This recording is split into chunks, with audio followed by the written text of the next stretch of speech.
Vamos con la columna de Vero González, en este caso, Vero, con un tema realmente importante que es lenguaje y discapacidad. Bienvenida, ¿cómo estás? ¿Cómo estás, Dani? Sí, es muy importante porque las palabras encierran muchas cosas, no es lo mismo expresarnos bien que no hacerlo, entonces queríamos charlar un poco de esto que muchas veces hemos conversado, pero nunca está de más.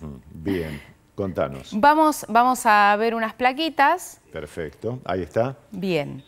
En principio, sí. La terminología adecuada para hablar sobre discapacidad. ¿Por qué decimos persona con discapacidad y se dice o no, se dice no vidente?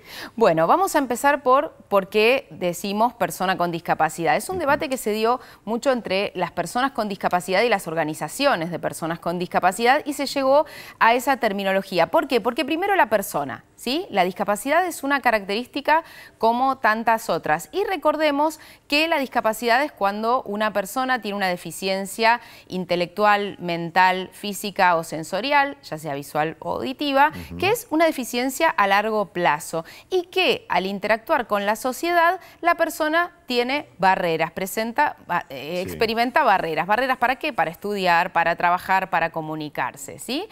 Hubo personas con discapacidad en todas las sociedades, en todos los momentos históricos, pero el cómo se entendía la discapacidad fue cambiando a lo largo de la historia, ¿sí? Y por eso decimos que es un término que evoluciona, por eso no decimos discapacitado, ¿no? Ese término no se usa.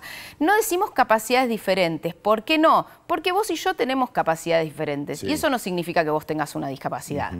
Y tampoco decimos personas especiales. Viste que muchas veces se dice, ay, esa mamá tiene un chiquito especial. ¿Por qué? Lo especial, lo normal, las personas con discapacidad somos parte de la diversidad humana.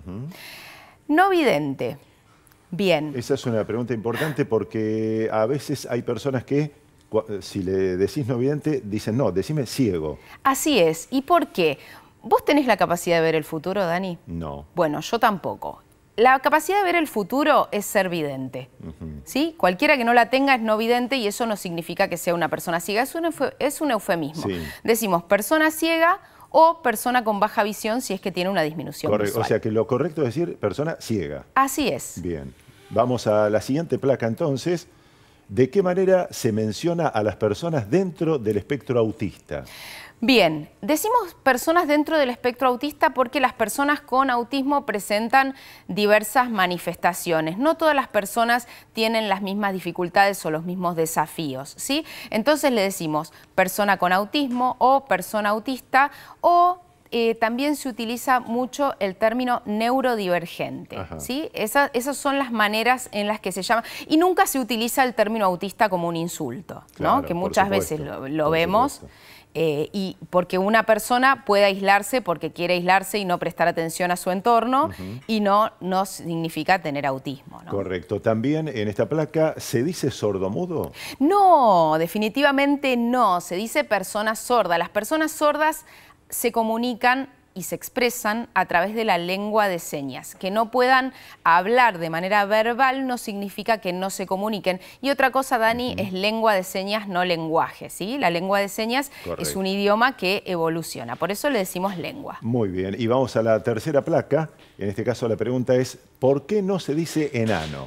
Bueno, se dice persona de talla baja, porque hay distintas, no solo el enanismo es lo que provoca la talla baja, se dice persona de talla baja porque además el término enano se asocia a algo peyorativo, a la burla, por eso se dice persona de talla baja. Correcto, persona de talla baja. ¿Y la discapacidad se padece, se sufre? Bueno, esa pregunta la pusimos porque muchas veces se utiliza ese verbo vinculado a la discapacidad. La discapacidad se tiene y cada persona la vive en función muchas veces de cómo la adquirió, en qué momento vital adquirió la discapacidad. Entonces no podemos, bueno, por ejemplo, nosotros desde los medios de comunicación hacer un juicio de valor sobre cómo la otra persona vive la discapacidad. La puede padecer, sí o no, pero por ahí es mejor utilizar el verbo tener. Y hay algo importante, Dani, que me gustaría decirte para cerrar, que las personas con discapacidad tenemos distintos momentos en la vida, ¿no? Porque muchas veces se habla de